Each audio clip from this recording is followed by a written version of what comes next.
Hello, friends. How is everyone doing this beautiful Sunday morning? Is it Sunday? Is it morning? Is it It's not beautiful? Sunday if we're not here. That is true. Well, I mean, we weren't here last Sunday, so like last This is Sunday true. just totally doesn't count. But thank you for joining me again. I always appreciate it when I'm like, hey, like I want to do something Sunday, like you in, and you're always like, let's do it, and I Listen, appreciate at that a this lot. point, Sundays are reserved for Jen and comics. Jen and comics. Beautiful. So, I know that you and I were talking a little bit about how we've been in a little bit of a reading slump. Like, I think as far as single issues, we've been in a reading slump. I got a chance to go through some of my backlog of single issues. And then I know that we've also both been reading some trade paperback. So that's been really Hmm. cool. And there's a couple that you had recommended to me that I'm like, okay, I have to go ahead and I have to pick these up. So if you want to go ahead and get started on this casual comics Sunday morning, Casual Comics Sunday morning stream. casual comic Sunday morning What should comic we stream. start with? Ooh, Um, there's a stack here. Let's start with this because this is fresh in my brain and I absolutely love it. This is Love on the Other Side. It is a manga, and I feel like I never talk about manga on these streams, so it's about damn time. So Love on the Other Side is by Nagabe. It is published by Seven Seas Entertainment. It is a series of short stories that are basically humans and monsters falling in love. Sometimes these relationships are platonic, sometimes these relationships are romantic, but they're just really, really cute. And there's a bunch of stories in here, like there's a girl who's sick, and there's a giant bird that comes to visit her every day and brings her gifts and stones, and it's kind of helping her go through her illness. There's another story in here which was my absolute favorite, about a bat and a girl, and the bat doesn't know that he's a vampire and doesn't know he's a monster. He thinks he's human, and so she's masquerading with him, and they're dancing in this like abandoned castle, and it's so cute. But can you put up artwork? Like, is there a panel that you can put up? yes. Yes, of course. Let me show the bat because the design of the bat is, I think, my favorite thing of this whole book. So I really love Nagabe's art because it feels very gothic and very romantic. And the reason I picked this book up is because I read a couple years ago, I fell in love with his series, Girl from the Other Side. And this is probably my all-time favorite manga. And it's honestly what made me start reading manga again, because it taught me that manga could look like this. It didn't have to look like your stereotypical shonen animes that I grew up with. It didn't always look like Dragon Ball Z or Inuyasha or something like that. So when I saw this on the shelf, it was a no-brainer. And the fact that it's a one-shot of short stories, while this book is still, it always feels weird holding manga because they're backwards, but because this is still ongoing and I'm a little bit behind. But these books, they're just my favorite, and I highly recommend them for people who don't read manga or that are maybe looking to segue into manga, because and I know I mentioned this to you previously, it felt like discovering indie comics for the first time, and realizing that manga came in all different forms and colors and styles. So these, I feel like either or, picking up if you want something that's like an ongoing series but is still short and sweet, because there's only about 9 volumes, Girl from the Other Side. Or if you just want something self-contained to kind of like dip your feet in and test the style, because both of these books do feel very similar. Love on the Other Side is another really, really good one. As soon as you had mentioned those, I went ahead and I looked at my local bookstore. They have them, so I'm going to go ahead and buy them on my next purchase. It makes And me so excited. so I'm really excited to read that. And honestly, the description that you just gave about it, I know that Studio Ghibli is like the gold standard of It's like the anime, gold standard of manga. like Eastern entertainment. Yes, for sure, especially one that tells like the non-shonen types of stories, like a little bit Mm-hmm. more rooted in either mythology or just classic storytelling. So like literally the way that you just spoke about that, I'm like, this could easily be Miyazaki movie. I could definitely. Exactly. And I feel That like sounds like something. Nagabe, he's only done a few things. So he's done Love on the Other Side. He's done The Girl from the Other Side. And then he's got another standalone book. It has to do with like wizards and witching and beasts. And it feels very similar to his other two works. I feel like he's going to be an up and coming manga creator. And I can't wait to see where his work goes because I've never really seen anything like it. I'm very excited to check that out. One of the ones that's, just to kind of go off that, one of the ones that I've had this book and I haven't read it, and I feel like I just need to go ahead and like buckle down and read it, is An Embarrassment of Witches by Sophie Goldstein. I want to put that one on my list. It looked really, really good, and I picked up another book by her, House of Women, that was just absolutely beautiful. So I saw this one and I'm like, okay, I'll go ahead and pick it up. This one's a little bit more colorful. I don't know what I'm putting on the screen. And okay, so I just like the colors. It reminds me of not necessarily the artwork style, but the color style almost reminds me of Steven Universe a little bit. Oh, it does. So like fun, bright colors, but in almost muted way. So I'm kind of excited to read this. Like I said, I had bought Sophie Goldstein's House of Women, and it was really good. So and that's just such a pretty book too, where like if you're going through a bookstore and like you see that faced out, like that's obviously going to be one that grabs your attention and you pull it off the shelf and immediately flip through it. Like I love how dynamic and how gorgeous some of these books are getting with their exterior design, because they always say don't judge a book by its cover, but at the same time that's what's going to grab you in and make you pull it off the shelf. So there's got to be some sort of allure and aspect to it. That is literally how I decide to pick up a book a lot of times, where I'm like, okay, either that has an interesting title or I see an artist or creative team that I'm like, okay, I'm sold. But for all of my sticker peeling ASMR fans, I didn't take one off for you, so I got. You could really capitalize on this. That could really be like, you should trade patent it. I should. I'm sure that there is a niche market there for sticker peeling off of books. So maybe if you end up picking this one up, maybe I'll hold off on actually diving into it, and we can read it together. If you want to, we can do it together. Oh. Okay. So do you have another one? I know you have another one. Yeah, I have another one. I'm just gonna go into it. I'm just gonna get all the feelings off my chest. Again, it's December, so that means I'm Star Wars trash. The Mandalorian just ended, so I have a lot of feelings about that. I won't go into it because it's still early. I know you still need to catch up on it. I have a lot of feelings about how the Mandalorian ended, and they're not all good. However, I have Darth Vader to help fill the void in my heart. So Darth Vader, it's Vader Dark Visions. And I found that out because I was trying to add it to my Goodreads. And I'm like, I can't find this book. Why? And then I realized it's not under Darth Vader. It's just under Vader. And I'm like, whatever.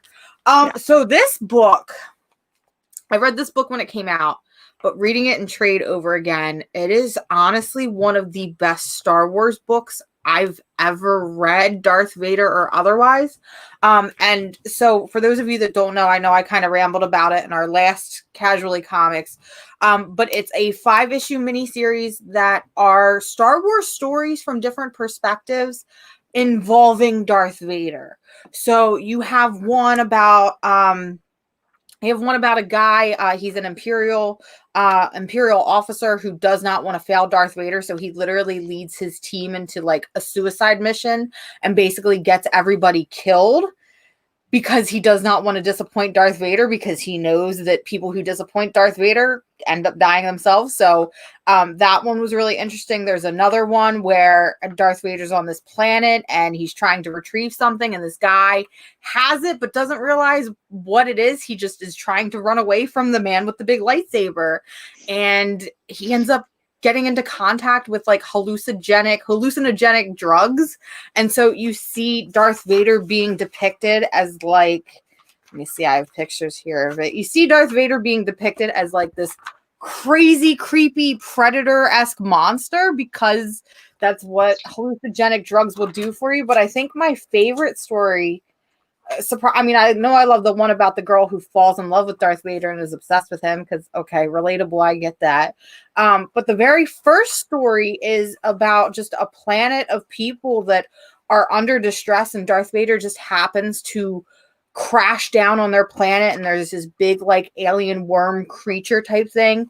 And it's this kid who's literally watching Darth Vader fight off against this giant monster that has terrorized their village for years. And he refers to him as the Black Knight and the Black Hero. And he's almost rooting for him. And it's like really neat to see somebody like look at Darth Vader in like a heroic aspect again, because as we know, he was a hero. And like, I don't know, there's something bittersweet about him being a hero again that I just really love. Also, he where's it at? Where's the scene? Hold on.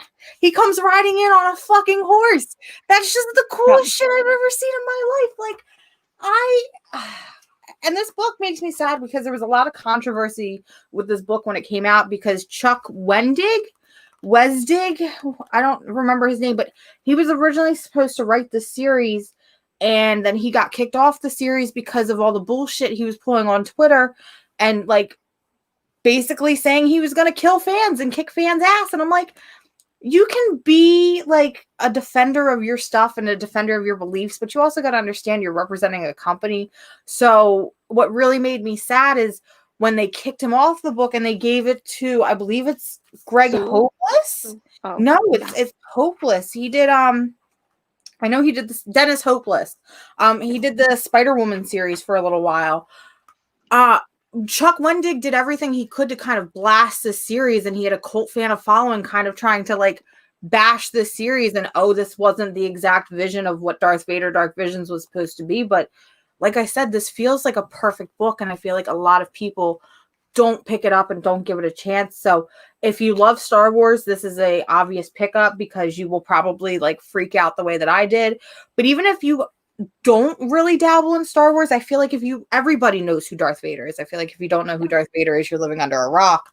But if you know who Darth Vader is, this is like an obvious pickup to read because it's just, I don't know, it's good, it's fun, it's a good time, it's a quick time. I don't know. And compared to Princess Leia, which I was trying to read because obvious reasons, that book was so boring and I can't get through it. And I'd really like another Princess Leia series. There's a lot of Star Wars series I'd like to see. I'd like to see an Ahsoka series. I'd love to see a Mandalorian comic series. Can we talk about how, surprisingly enough, that has not been a comic series yet, like as a prequel? It's so funny how, because obviously like Mandalorian is like the big thing It's the being big talked thing about right now. So even though it's a big thing being talked about, I'm actually not watching it. I didn't really love season 1. So I haven't kept up with season 2, even though like I know what's going on. I know something big happened in this last episode. Oh yeah. I don't, yeah. So anyways, we won't get into spoiler territory here, but even with the way that very methodical way that Marvel and Disney have been doing things recently, you would think that they would have a little bit more of a coinciding of the source material, I guess. So I'm surprised there hasn't been a Mandalorian spinoff, even like a real one shot or anything like that. Oh, I'm sorry, finish your thought. Oh, I was just gonna say, and I'm also very shocked and upset that I don't have Dr. Aphra, because I need Dr. Aphra in She still has series. an ongoing series though, right? She has an ongoing series, which is really, really good, but I'm really surprised that she hasn't also made her way into something yet. I know that everything that we're seeing now has obviously probably been done way before she was really going to be involved in stuff. So, I keep thinking she's going to make her way in, but like, and this is going to be my last Star Wars thought, and then we'll move on, I promise, because I could talk about Star Wars for 10 hours, I swear. But like, think about when Marvel first kind of acquired Star Wars. We saw, and when I think about it at the time, it felt like too much. But comparing it to now, so it feels like now there's no Star Wars series. We have Darth Vader, we have Star Wars, we have Dr. Aphra, And I think we still have the Bounty Hunter series that is just about to end. But like, when Star Wars and Marvel first started collaborating, we had a Star Wars series. We had Han Solo, we had Chewbacca, Darth Vader, Princess Leia. We were seeing things from the prequels like Anakin and Obi-Wan and Kanan, the Last Padawan. And I kind of miss that rush of having unlimited Star Wars content at the tip of my fingers. And for me personally, I would love to see more Clone Wars content because I've recently become obsessed with that era in Star Wars. So, like, I want to see an Ahsoka series. I'd like to see more about the clones and about Rex. And, like, there's just so many characters in the Star Wars universe that we only see a glance of and we don't get to see more. So, like, I'm hoping that within the next couple of like weeks or months, we'll be able to see more Star Wars content, especially with all those movies and shows that they're pumping out now. Like, I want more comics, please. For sure. Like, obviously, that's where, I don't know, my heart will always be with comics. So it's like, duh, like, give us more comic content. Mm-hmm. I think that, I don't know whether it's the pandemic that put a plug in things or if Marvel, obviously there's never going to, I don't think that there will ever be really like a crossover between, like we're not going to get X-Men, Star Wars or anything like that. No. But I think that right now, because we did just finish up the Ten of Swords event and now we're doing this King in Black event, I think that, I don't know if they're maybe planning for a Star Wars event, if they could do something like that. I would really love to see that in the comics. Like, just give me like a big Star Wars event that makes me, because I think that this would be a good time to introduce a lot of new characters while also bringing the old. And of course, Star Wars is kind of like Star Trek. Like, you've got your eras, you've got your pre and post type events and eras things that are going on. But you heard it here first, guys. Jen is trying to make me be okay with crossovers by sprinkling Star Wars into it. And you know what? She might be onto something. I might be willing to pick up every Star Wars tie-in if they did a big crossover. So if Marvel hears this, Jen, you're buying the first book. Done. Absolutely done. And as a person who is like, in that whole like Star Trek or Star Wars, like I'm bigger into Star Trek than I am Star Wars. But 100% I would, if they came out with like a big Star Wars event, I would be 100% here for it all day, every day. Remember when they crossed Star Trek with Green Lantern? Sometimes I forget that happened. And then I'm like, holy shit. Like, that's the coolest thing ever. And it makes, like, when you really think about it, it does make a lot of sense. I'm going to go ahead and there were a couple people in the chat, just a few. So I want to go, I think that I put this one up, but I want to go ahead and say hello to Roscoe. Good morning, Oregon, another local here. And then we've also got Chaos as well. So thank you all so much for being here. Thanks for hanging out with us while I ran about Star Wars for, I think it's been like 10 minutes. And we've only been live for 18. Yeah, right. So one of the other books that I got that I feel like this was kind of one of those sleeper hits. I got this book called The Sacrifice of Darkness, not a. And that looks so cool. It's really a beautiful book. It's gotten a very interesting sci-fi like story, and it's got this big I think big ideas. But one thing that I love about especially Roxane Gay, the writer, is that they always seem to do these like very personal stories, because we did see Roxane Gay work on World of Wakanda. And so we did get to see this like big Black Panther like universe, but we focus on the small stories, and that's exactly what this is. It focuses on the people and the character in the story in this big event where the sun goes out. This person like flew their spaceship into the sun, and like the sun is broken and now everyone lives in darkness.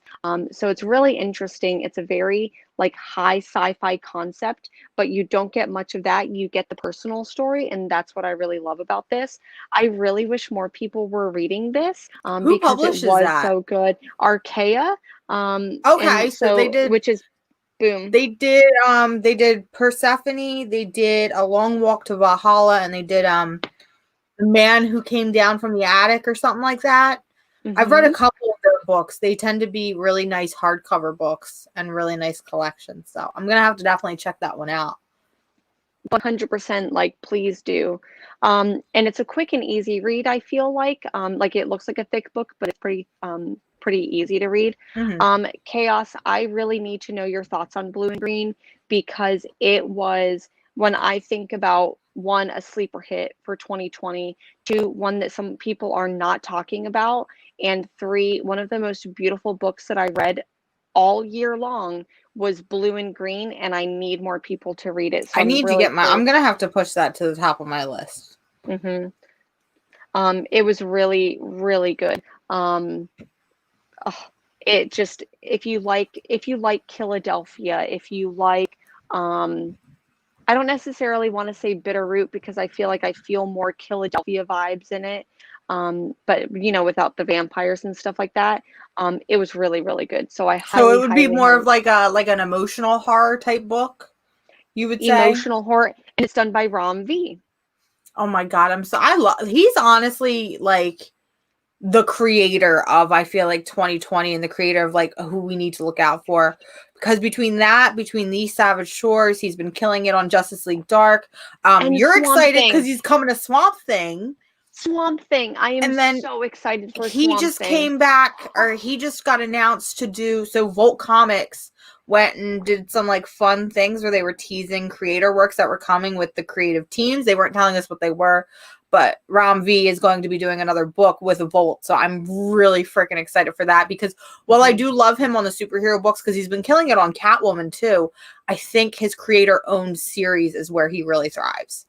100% with the Savage Shores, and that was one that I had thought about picking up for a while, and then you recommended it, read it, and I loved it. It's so good. It's one of my favorite books of the past 10 years, I think, honestly.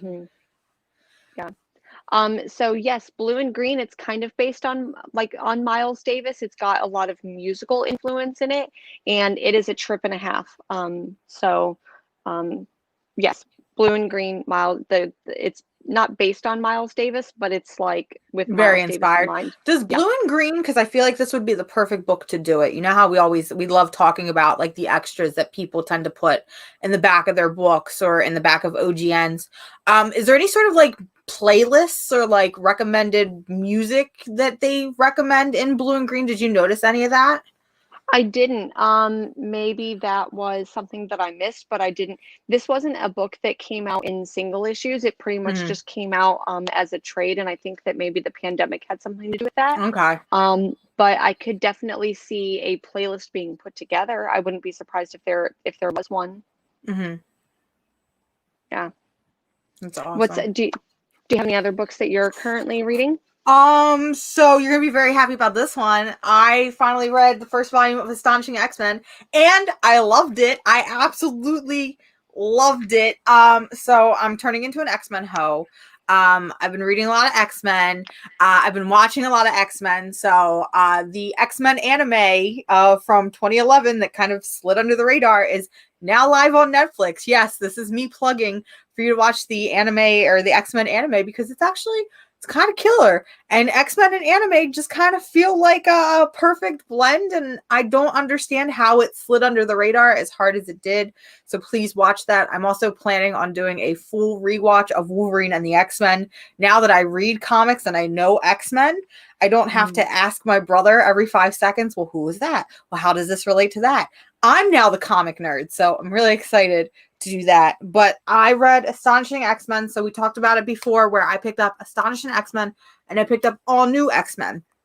I'm still struggling to get through All New X-Men, but this, I blazed through this in one sitting. Like, I'm not kidding when I say I was obsessed, and I was surprised because Josh Whedon, we don't get along. I don't like Josh Whedon. I don't like some of the stuff he's pulling, but it's honestly like he's brilliant here. He really is. Like, he really understands X-Men, and it felt like those Avengers, like the first Avengers movie vibes all over again, where it's like, okay, this is somebody who really loves these characters and wants to just do something awesome. So as somebody who has never read a quote unquote X-Men book, like I've read Marauders, I've read X-Force, what's the other one I've read? I read another book. I don't remember what it was, but New Mutants. I've read New Mutants. Oh, okay. This is my first X-Men book, and I really like the team that they have here. So this is Wolverine, it's Cyclops, Kitty Pryde, Emma Frost. So you know that's why I picked it up. And Beast. And I actually like this because it's exposing me to Kitty Pryde. So I feel like Kitty Pryde and Marauders, as we see her now, and Kitty Pryde before that, like anything before that, I feel like they're two totally different people. It's hard for me to establish that they're the same person, even though I love Marauders, Kitty Pryde. So this felt like my first exposure to that Kitty Pryde, and it was just a really great welcoming experience. Not only that, but the romance between her and Colossus. I'm a clown. Okay, Yeah. I live for this stuff. I'm here for it. I can't wait for book 2 to come in from the library because I need it. I have book 3 sitting on my desk, and I'm like, I want to just read it, but I need to wait for volume 2 to come in. So, and like I said, Emma Frost, she could do no wrong. Like, listen. Beautiful. The only wrong thing she's doing is sleeping with Cyclops. I feel like that is such a downgrade. It is beneath her. But I understand Wolverine can't be with everybody. So he's got to share. And I'm really excited. I'm like I said, like you can see it. I'm so excited to read the rest of it. And I need book 2 to come in right now. So I'm hoping, and you can correct me if I'm wrong, but I'm hoping that the rest of the series is this like exciting and this hypeful all the way through, because I know sometimes with like these long drawn out series that it can, kind of plummet, but I don't know, I'm really excited. So you haven't read, other than like just a couple of like the Marauders, I think you said, are you reading any of the new X-Men titles that are like the post Hickman, so post That's basically what not post Ten of Swords. I only read the whole, I didn't read Powers and Houses of X because that was too much for me. I might get back into that at some point. I did recently reread X-Force, which I didn't love nearly as much as when I had picked it up in single issues. It got a little convoluted for me. Marauders, I actually have sitting on my desk. I'm going to reread that because I read that in single issues, but again, I really come together with a story when I read it in its trade. And then New Mutants I read, which was kind of messy, but I really liked the art and I really liked some of the character interactions of that. But my favorite X-Men book still is it's an X-Force book. It's a 3-issue miniseries called Sex and Violence. It is a very good book. It's got lots of Domino Wolverine goodness. Okay. And I'm here for it. And that was like my first real experience with the X-Men a couple years ago. So it's got Domino and Wolverine and X-23 and the Hand. And it's got artwork by Gabriel Del Otto before he just started doing strictly covers. So it's a fun time. It's a good time. I've reread that book a lot because it's a really short read because it's only 3 issues. So if you haven't read that one, I definitely recommend picking up. It can be a little edgy, but it's X-Force. Like, what do you expect from an X-Force book? Sorry, I was just looking, and I guess maybe because my stack only really includes stuff from this week and not last week. Did you read Marauders from last week? No, because I had stopped. I only put up to like issue 7 on my pool. So I have not been picking up Marauders. I'm going to trade weight that one. So I'm going to read this trade, and then I think the new trade's coming out soon. But you can tell me. Okay, so Marauders 14, I think it is. Someone in the chat, correct me if I'm wrong, but basically Kitty and Emma Frost, just the entire issue is just them beating the shit out of a dude. That's it. That's the issue. Okay, is that the one where she's stepping on the guy?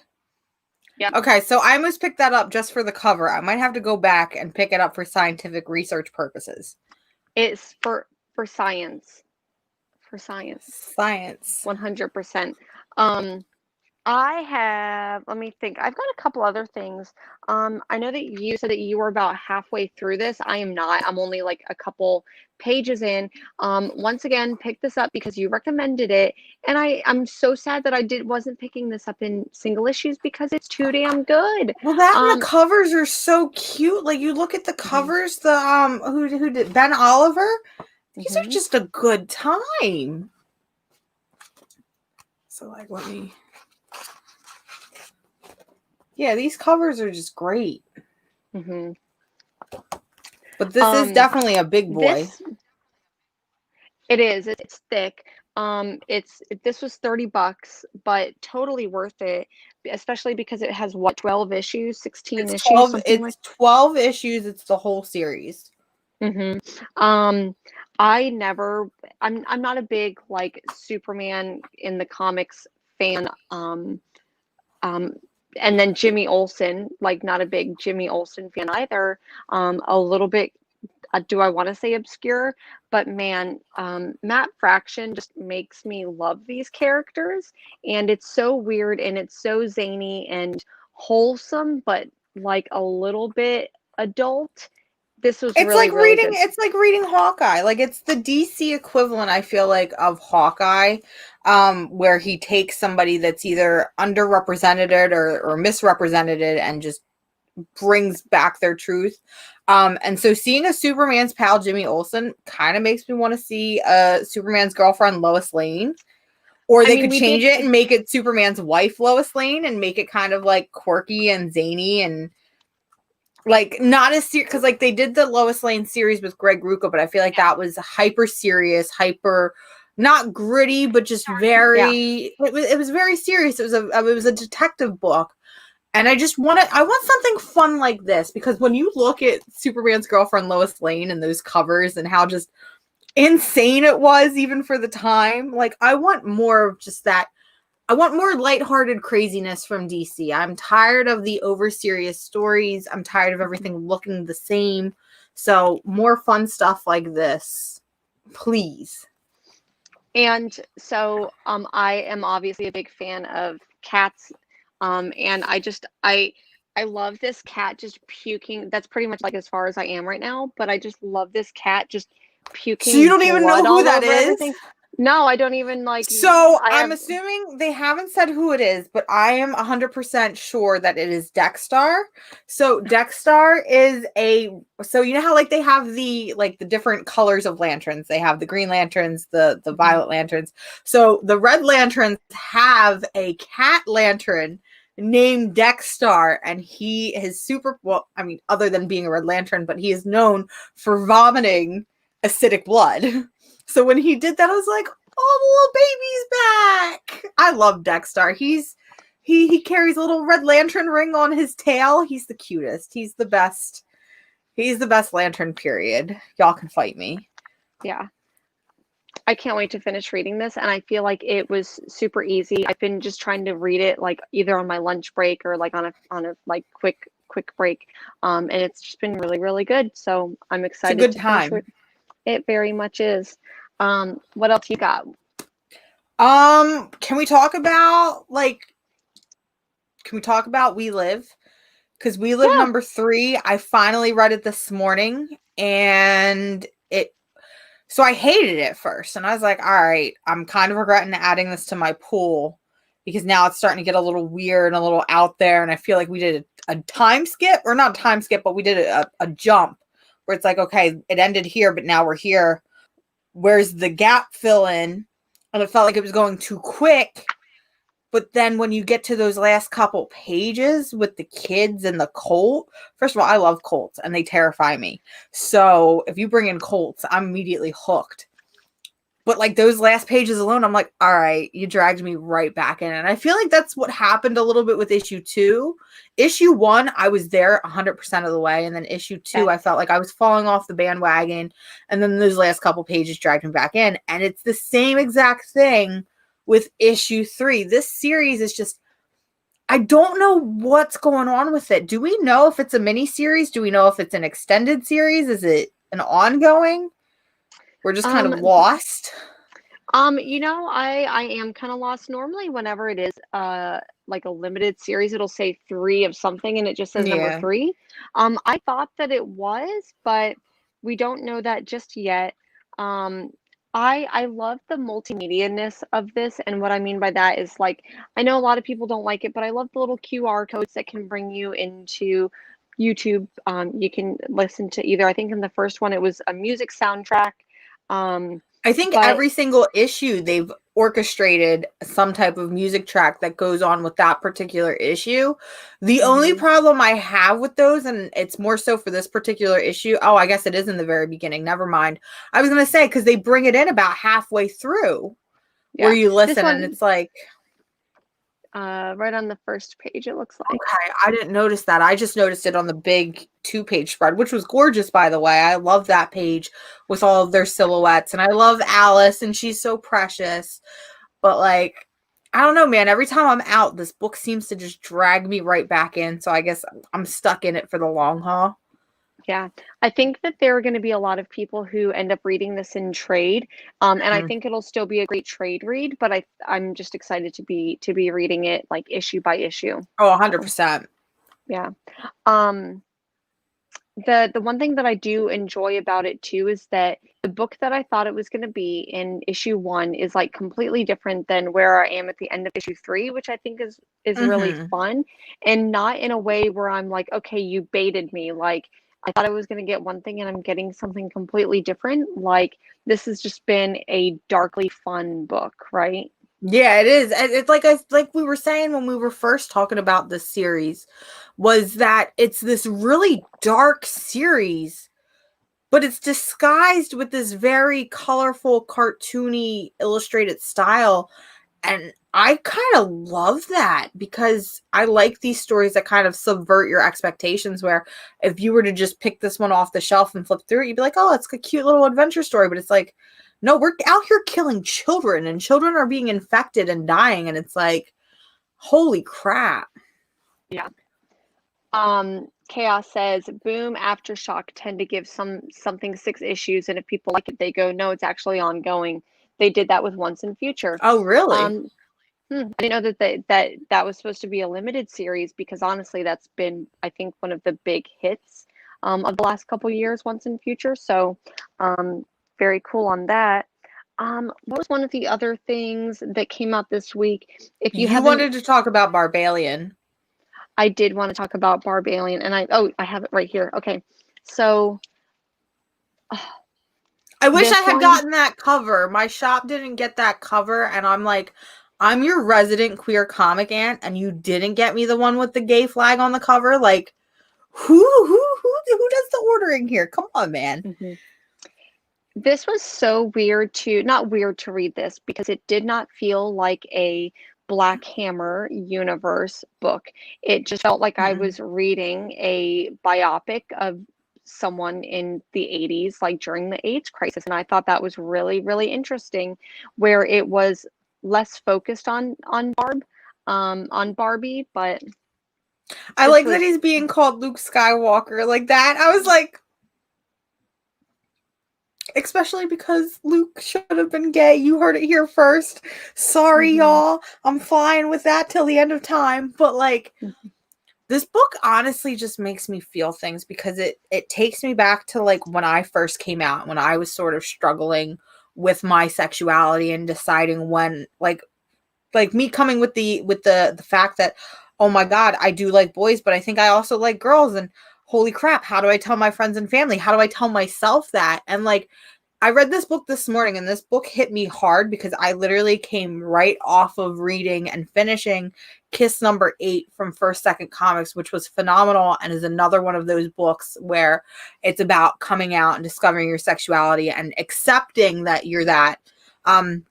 And especially because that one had a lot of overtly religious overtones because the characters came from a small Christian town where everybody went to church and everybody knew each other. So like going into that and kind of having the other side of the coin where it was more so about like acceptance and going into these queer clubs and everything like that. It's like it just hits you like a pound of bricks. And I really love this book. I didn't think I was going to love it as much as I did, but it's just so special and so wonderful. And like, it's like you said, it doesn't even feel like it's a Black Hammer book anymore. Like I would honestly like when because people tend to come to me because I am the queer comic aunt for queer recommendations. And I love that. And I feel like this is going to be one of those books that I recommend right off the bat, even if these people haven't read anything Black Hammer or don't know who Barbalian is, because it feels like it's so self-contained that you don't need to know anything about Black Hammer. No, not at all, because it doesn't mention like, any of the other characters. It barely, I don't want to say gives a backstory, but like you don't have to have read Black Hammer #1 to have read this. And I initially read Colonel Weird Cosmagog, and that one it blew me away. And then this one I really enjoyed because but I still felt that I enjoyed Colonel Weird a little bit better. But now that I've read issue 2, I'm like, okay, this really, really hit me in the feels, especially whenever they're having conversations at the club, and absolutely love this. I really hope people keep picking it up, and if not, then please pick up the trade.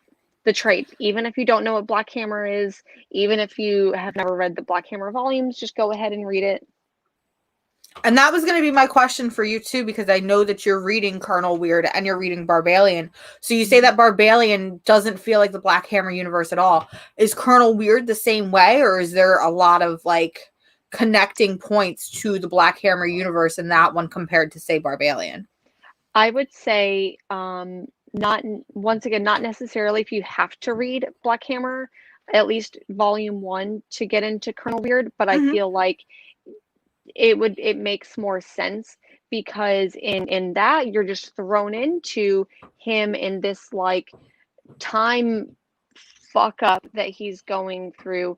And I think that if you go into Colonel Weird knowing about his character and I think that it makes it a little bit more enjoyable. So I would recommend reading volume 1 of Black Hammer at the very least, and going to Colonel Weird. This one, don't even worry about it. Just pick it up and read it. Just jump in. Yep. Another one I know that you and I haven't gotten really a chance to talk about because I was out last week. But Homesick Pilots. I loved this book, and I didn't expect to love this book, which is like my favorite experience. And like, it's done. I picked it up just because, we do this thing and we talk about all this stuff. So it's like I feel obligated to pick up all of these #1s. And I finished it and I was like, so I'm going to add this to my pool. And I always do this. We've talked a lot how I am very stingy with what goes on my pool list, especially because I like to read trade. And like reading through it and then reading through it again, I was like, yeah, I need to see where this one is going. Yep. And I really think that over the last couple of years, 80s nostalgia has really become a thing. People really love looking back at that, like that era with this particular nostalgic lens, and especially with horror. But with Homesick Pilots, I think that 90s nostalgia is finally getting its time, especially the grunge era. There's a couple of like references that are just very, very 90s, and I dig it. So I really enjoyed Homesick Pilots. I kind of flipped through it and just wasn't in a good mind space, and then read it again. Absolutely loved it. Yeah. First off, the artwork's absolutely gorgeous. Like flipping through this book, it's like my jaw was dropping. So like between this and between You'll Only Find Them When They're Dead, those right there are the top 2 best illustrated books of 2020, hands down. These books are absolutely gorgeous and stunning, but like I agree with you. The whole 90s nostalgia, like, and that's why I really loved the first issue of Stargazer. And once again, I'm on here and I'm talking about Stargazer. Am I ever going to be able to like not talk about Stargazer? Stargazer was set in the 90s, and I was like, yes. And because I grew up in the 90s, I want to see more 90s nostalgia. Like the 80s has ran its course. Once you've seen one 80s story, you've seen them all. And like, man, I love the 90s, man. I love the grunge aspect. I love the horror aspect. What I'm really interested to see with Homesick Pilots, because we see like the ghostly mechs or the ghost like haunted house like aspect of it. But then when you look at those first couple pages, it's like that's a mecha. She is in like a mech. So are we doing ghost bound mecha shit? Like it's just such a bizarre and strange concept. And I know Coffin Bound was the same way. Like I only read the first issue of Coffin Bound, but it was still such a strange, out there, bizarre concept. I don't know the name of the writer who does it. It's like Dan Waters. Dan Waters. I don't know, man. I don't know what goes through this guy's brain, but I'm interested to see more. For sure. And it's so funny because oh shit, I lost it. But anyways, the haunted house aspect of it I think was really, really fun. Oh, so I feel like where Paper Girls was images like 90s nostalgia, weird sci-fi, time travel book, I think that Homesick Pilots is going to be like that, but for the 90s. Yeah. So I'm love really that one page too, since we were talking about the haunted house, that one page where it's literally, it's the double page spread where it is the house and you have the two different like, groups coming in from the top and coming in from the bottom. And I'm like, that is like, it's exactly what we're talking about. That page is the coolest thing I have ever seen.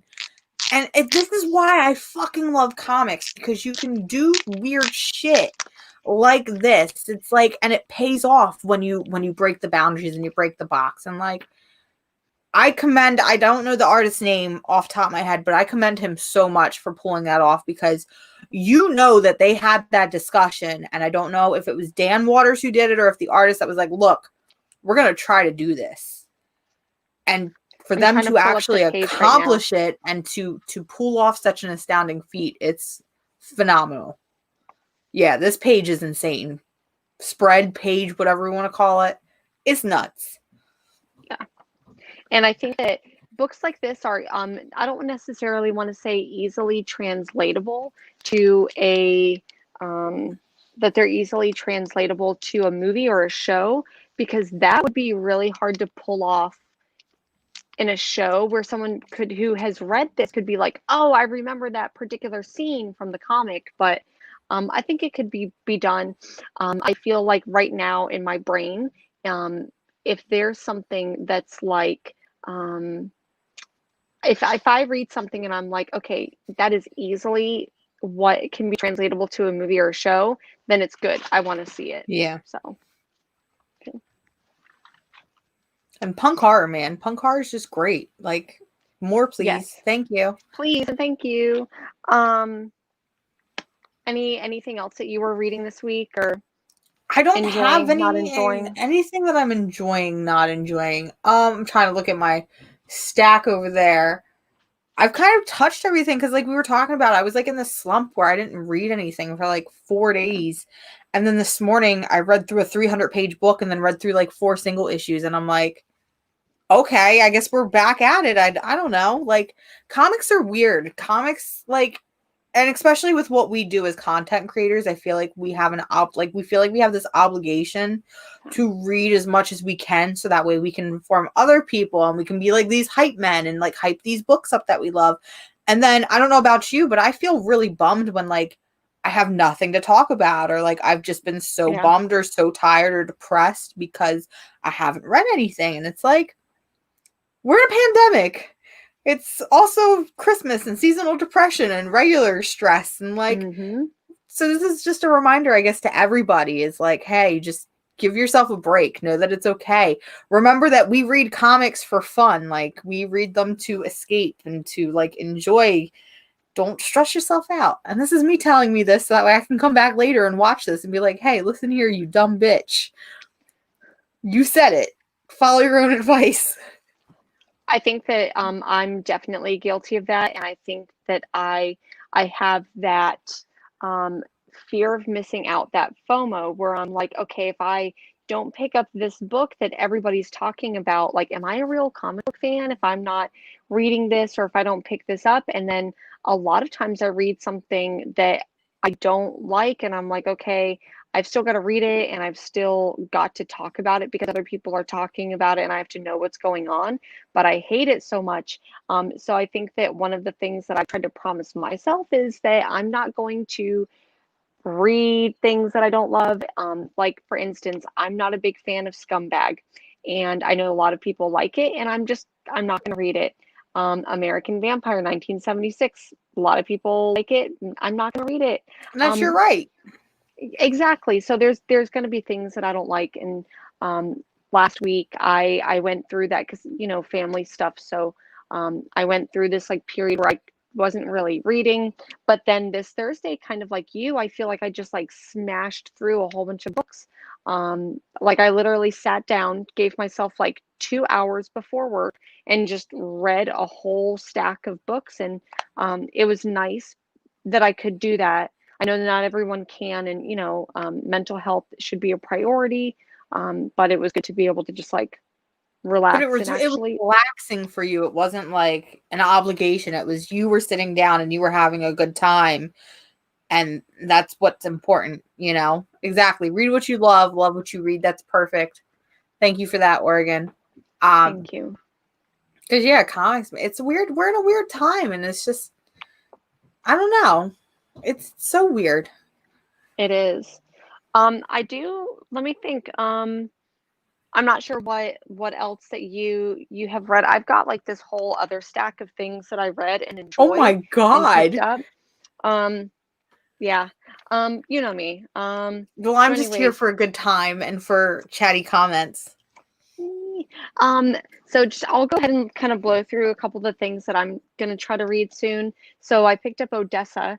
Still haven't read it, even though I picked it up like 2 weeks ago. Mm-hmm. It looks really good. Post-apocalyptic, but the artwork just looks a little bit more cute. Not really sure what I'm opening up to, so I'm sorry if it's surprise, like But it is cute. I like genitals or books like that. something. And I really like books like that do, and we saw that with Bloom. And there's another book that did it where it's just one color palette. I really like Yep. books that do that. It really sets a vibe and a tone of the whole story. This one, for some reason, and this is me not having read this one, reminds me of PTSD, the graphic novel. So the artwork and maybe a little bit of the themes remind me of PTSD. So I'll read it and see if it actually has any type of connection whatsoever. Yeah. Okay. You and I talked a little bit about this. Hey, Amateur.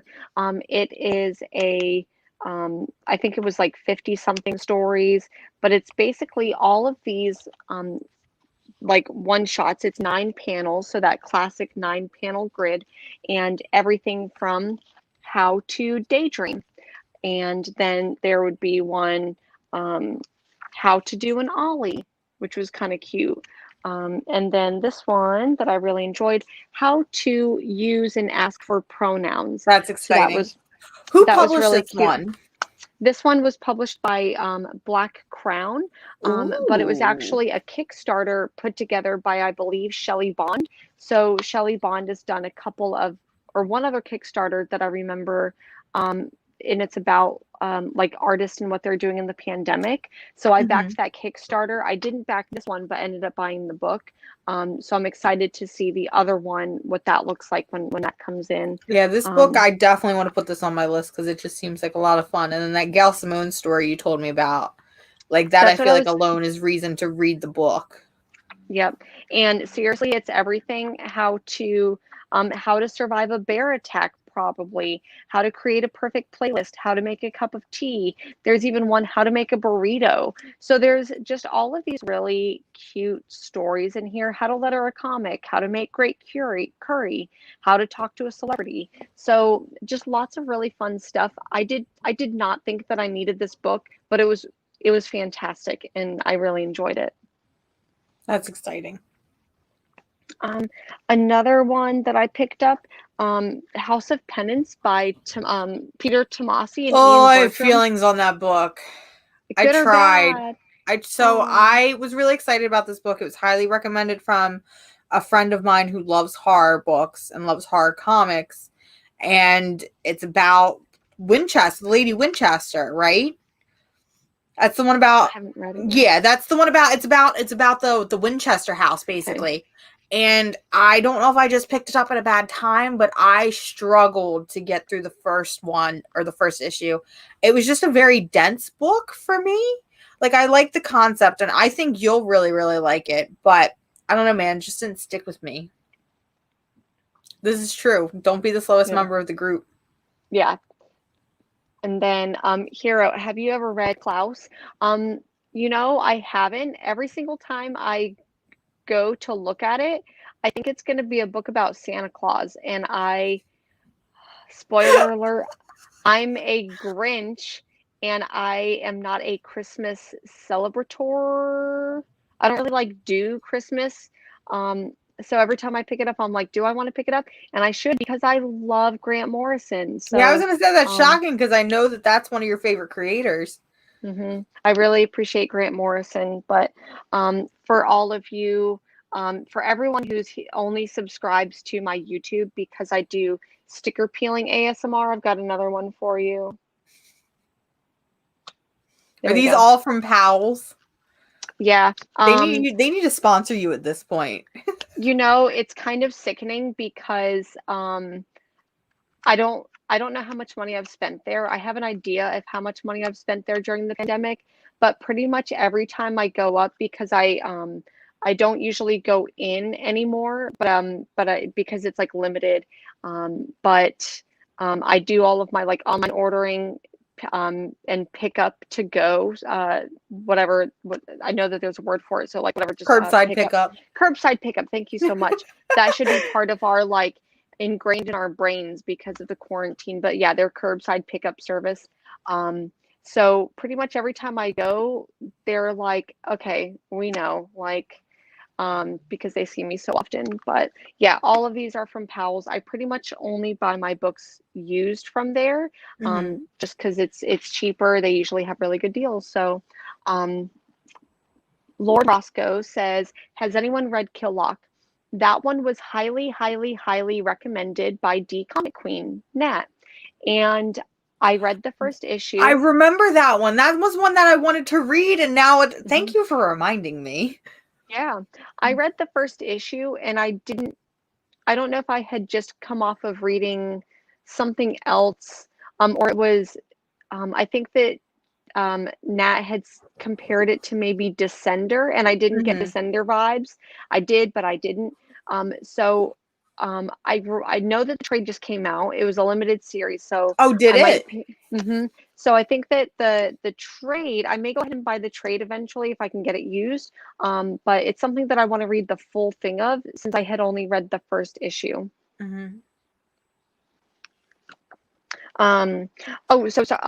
This one, the real reason why I did pick up this one is because I love Ian Bertram's artwork a lot. His art is insane.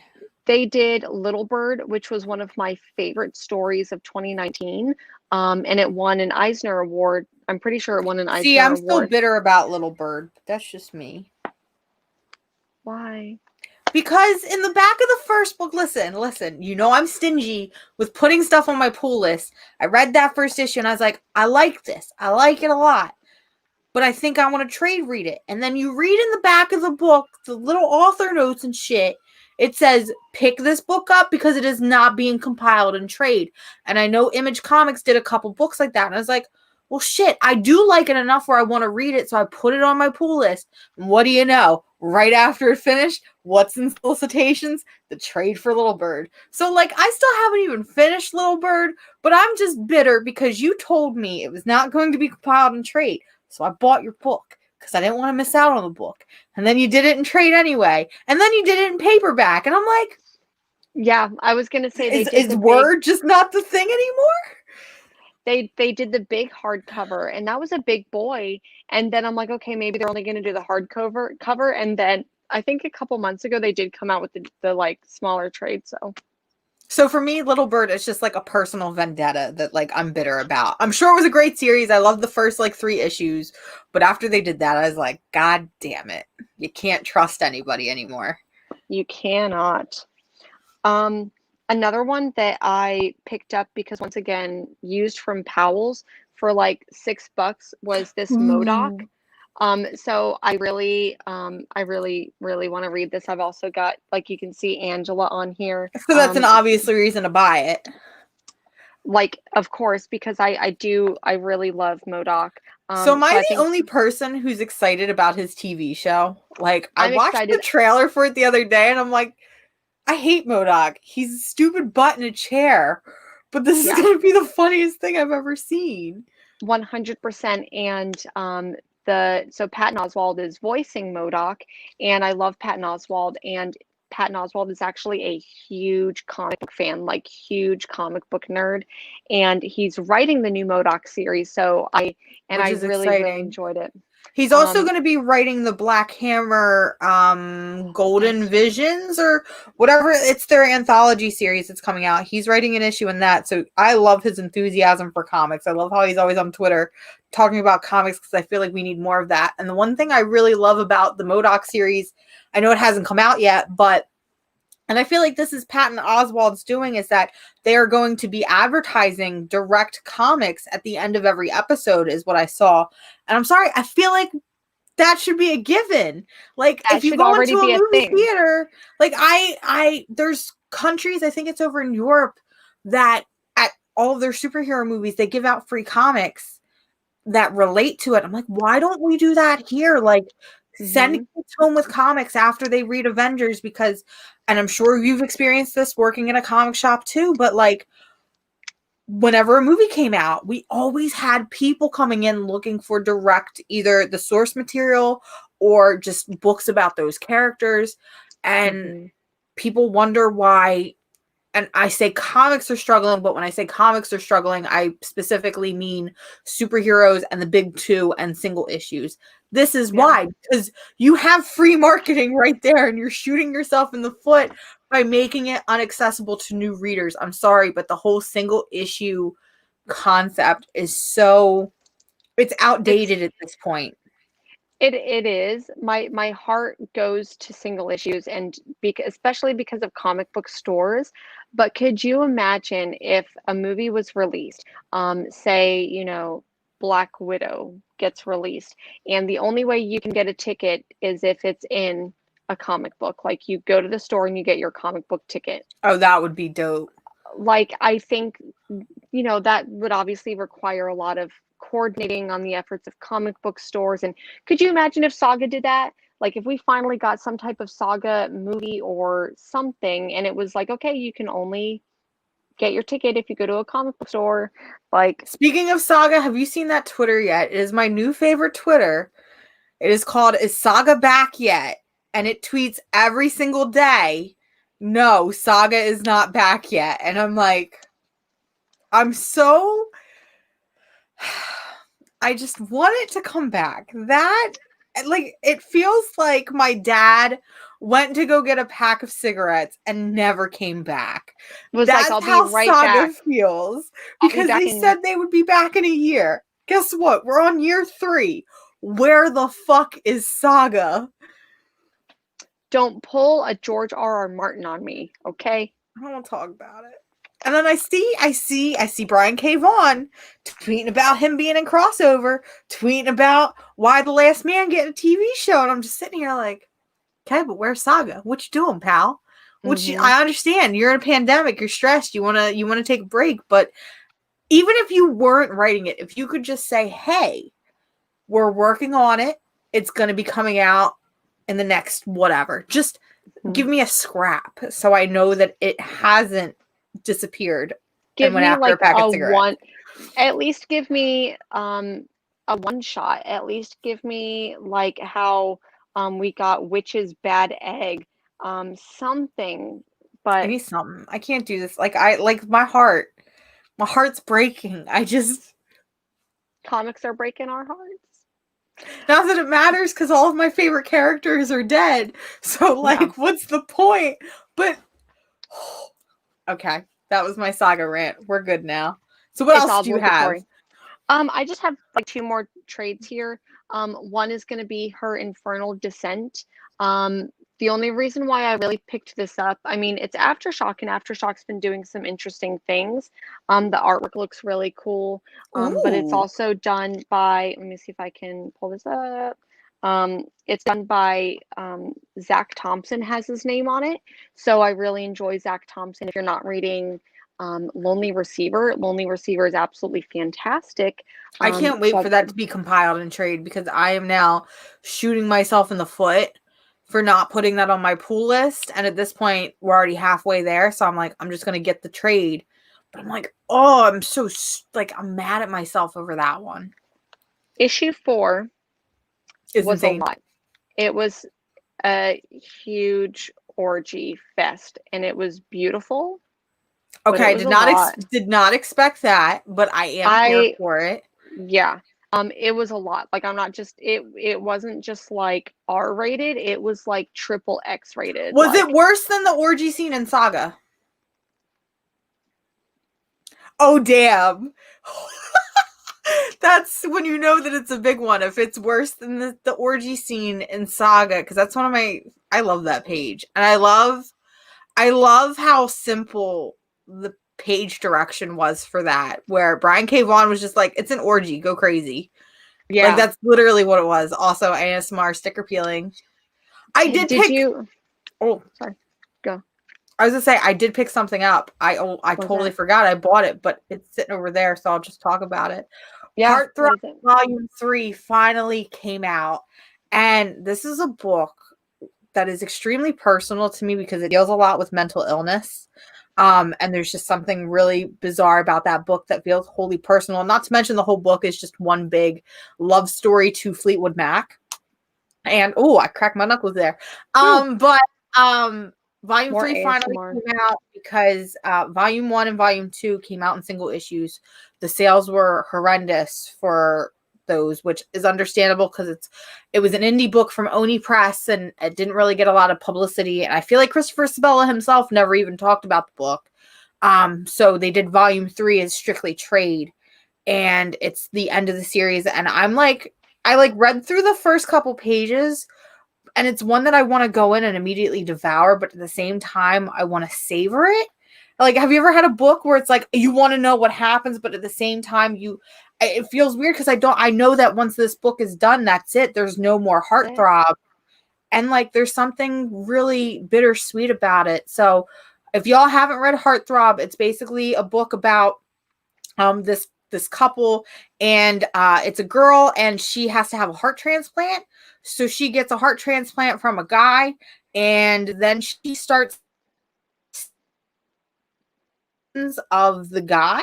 Like, he's there, but he's not there, and she falls in love with him, and they go and they like haunted or hallucinating, or she's schizophrenic or whatever, but she's like haunted by this guy whose heart she has in her chest, and they fall in love, and they go and they start robbing banks together, and then it becomes this toxic relationship, and her having to break away from this relationship.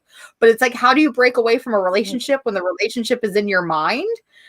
And it's just really, really bizarre. And Volume 3 is insane because it's revealed that he's actually alive and he's real. And now he's coming back for like revenge. And I'm like, what the fuck is happening with this book? Like, everything I knew, gone out the window. Don't know what's happening. But that, like, I don't normally buy books like cover price. I'm like you, where I try to buy all of my books on discount.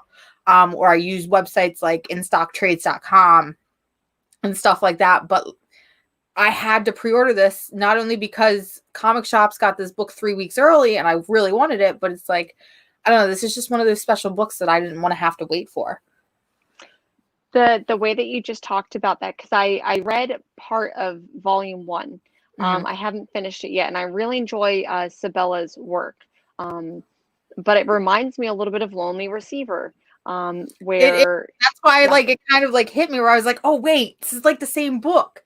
And like, speaking of Christopher Sabella, this is my plug for everybody to read Crowded, because that's another book that did not do well in single issues and is now being pushed to just original graphic novel or OGNs or whatever you want to call it. But that's another book that's just insane and fun and queer, and I love it.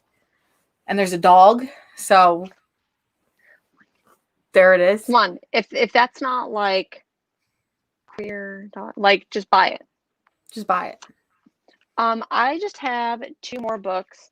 Another one, and once again, the only reason why I picked this up is because Jen Hickman, who does the art for Lonely Receiver. I have that book, but I haven't read it yet. We should read it together. We should read it together. We should just have like a read fest where we just like, okay, let's make a Google Doc where it's like the books that you have that you haven't read, the books that I have that I haven't read, and let's just see which ones are the same. Go through them. And then just go through them. So I love Jen Hickman's artwork. This one's a little bit more, maybe more colorful than I'm used to with their artwork.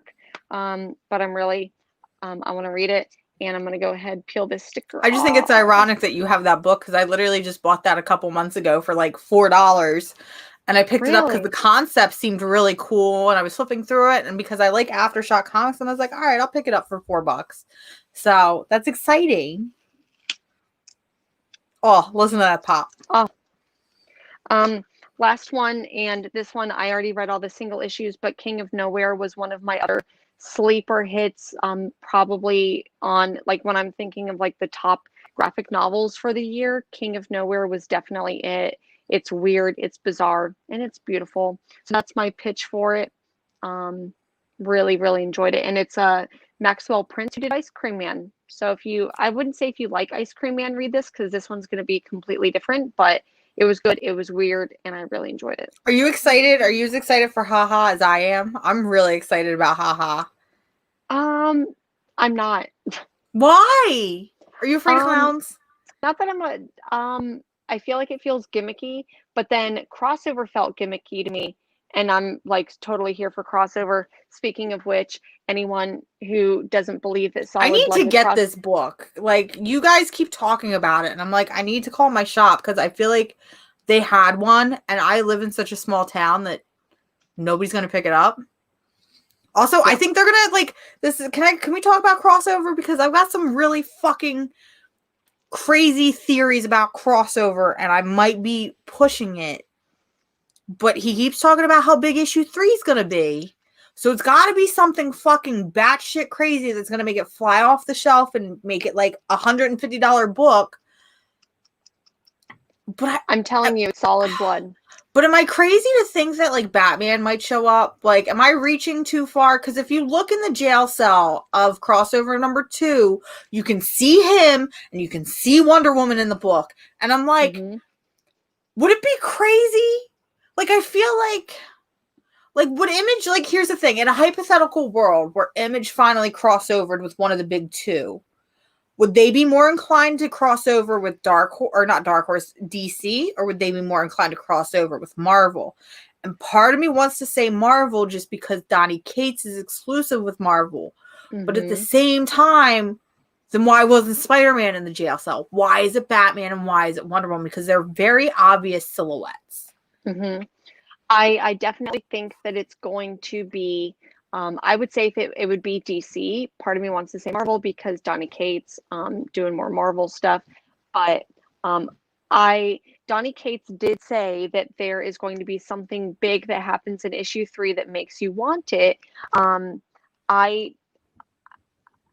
My heart of hearts tells me it has something to do with Solid Blood. So I highly recommend picking this up.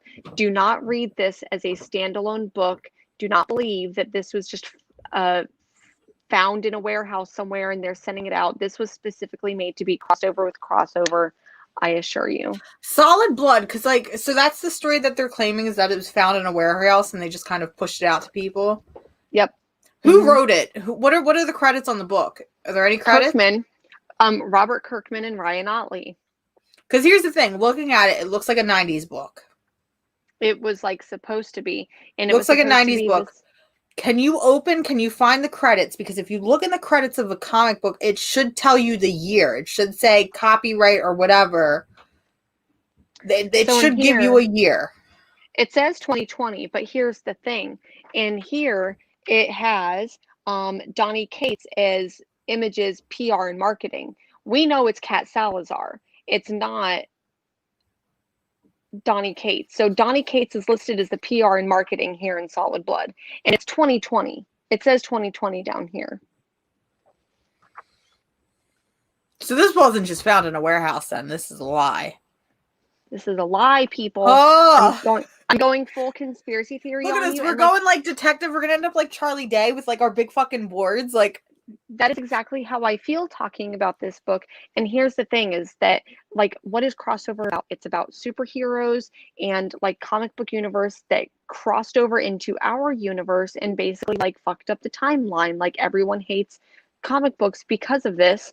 And these comic book characters that are now in our world are seen as like ugly and dangerous, and they're like the mutants. Humans don't like them. Literally the first line of this book is, they are among us, they look like us, they act like us, but they are not us. Like, that's an X-Men thing. That's X-Men. totally. And Like, then I can't wait to get to this stupid city because I feel like it's just gonna be. What if it's everything? What if it's both DC, Marvel, and Image? Like, what if it's just? Yeah, and like in the back of this, not only do they talk about like parallel universes in the like letter column. So there's a letter column in the back. They also talk about this thing called the Castro effect, which is this, in my opinion, this world's Mandela effect. So they're talking about parallel universes.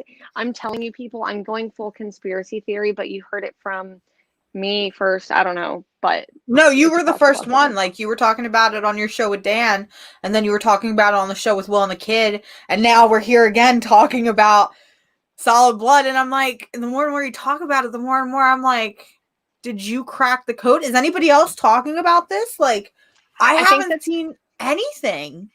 There's a couple other people who I think are along the same lines of it, but I think that I just sound like a crazy person at this moment. I don't think you do. I think you're onto something. I really do. Yeah. And they claim, okay, so now that I'm getting a closer look at the cover, they're saying that it's issue 17. But there's no issue 1 through 16. We've never gotten that before. There's also on the back, there's this fake advertisement for a fake book that never released. Because like I said, when you look at the cover, like, it literally looks like something you pull out of a shitty 90s long box, like when you're going through comics, and you're like, oh, look at all this garbage. Like, just throw it out. I'm like, it looks like something you'd find in a dollar bin. Am I right? But it is does. not. And this isn't the first time that Image Comics has pulled a stunt like this. I mean, we saw it with The Walking Dead last year, where they were like, oh, here's the final issue of The Walking Dead. Get the fuck out. Goodbye. So is this just like Image's new thing where they're just going to continue to pull these weird ass PR stunts to like hype up their books? Because I mean, part of me is like, that's dumb as shit. But at the same time, like, I'm excited to like do this investigation and talk about it. Like, yeah, I'm excited. But then the more like I talk about it, and I'm like, it's a crossover. Solid Blood has to do with crossover. Like, I assure you. And people are like, okay, Jennifer, like, look at this trick trying to talk about comics. And I'm like, I'm not a crazy person. But I'm very excited to see issue number 3 of crossover, because Donnie Cates even said on Twitter, like you said, he was like, issue 3 is going to be really big. Make sure that if you're, that you're ordering it, make sure that you put it on your pull list. You're going to want part of me wants to order 2 copies, just as like, I'm not one of those people that are like, oh, I'm going to order stuff as an investment, but like, listen, your girl's got to make some money somehow. And at the same time, I'm like, is it going to be that big, or is it just like to hype up shit? Because I mean, obviously this is what comic people are supposed to do, but this whole comic has been one big weird debacle. Like, it is. I can't describe it other than it's just been fucking bizarre when we think about comics and the way that they're marketed. And now with this Solid Blood bullshit, it's like, it's going to be something massive. I hope so. I can only hope so. It's going to be exciting. So I think since we're almost at an hour and a half, and I'm pretty much done. I'm ready to. I've actually got to go to work in a little bit.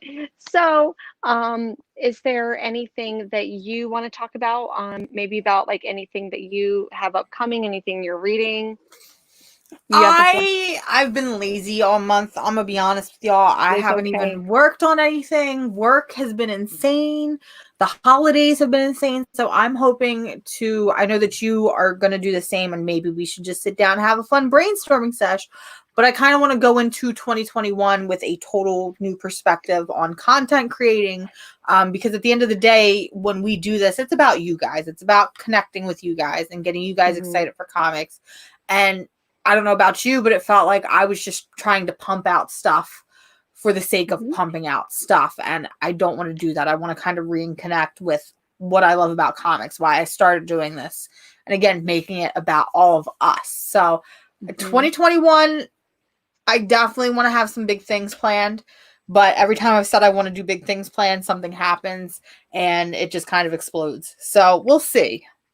Yeah, I feel The that way hustle never too. stops, though. It really doesn't, and I feel like, I don't know if it's human nature, I don't know if it's dumb bitch nature, but I have this thing where I always feel like 2020 is going to be my year. Like I'm going to do it in 2020, Didn't we and all then say that? 2020. And then we got a Yeah. pandemic. So it's all our faults. But I do feel like I have some exciting things that I want to do, announce. I feel like I've finally, because in all reality, like I've been talking about comic books for a really long time, and but I've only been like really doing these like comic book journalism type things for about the last year in a real serious way. So I'm excited to make comics journalism like a thing. So please, anyone who's watching, if you haven't already liked and subscribed to both of our channels, we both also have Patreons. I'm looking at maybe like restructuring my Patreon a little bit and doing some fun things, taking some like not so fun stuff away. So definitely take a look in there. You can also on Wednesdays, I've been trying to go live a little bit, and Sundays live on this channel here. But then on Fridays, I go live with my friend Dan, and we talk about weekly pickups.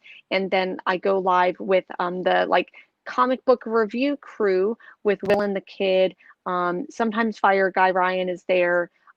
Jason from Icons to It's a fun show you guys Icons. do. It is. And then let me think, Bearded, and then Will and the Kid. So and then John from John's Comics with Kids joined us last week, or 2 days ago. So anyways, I've been doing that. And then of course I've been trying to consistently do it here on Wednesdays. So want to do more of that. Like, subscribe, follow, all of the things down All in the the good links jazz. below. Yeah. So I want to go ahead and thank everyone for being here. And if you have to go to work like I do, I hope you have fun. But I will see you later. Bye. Bye.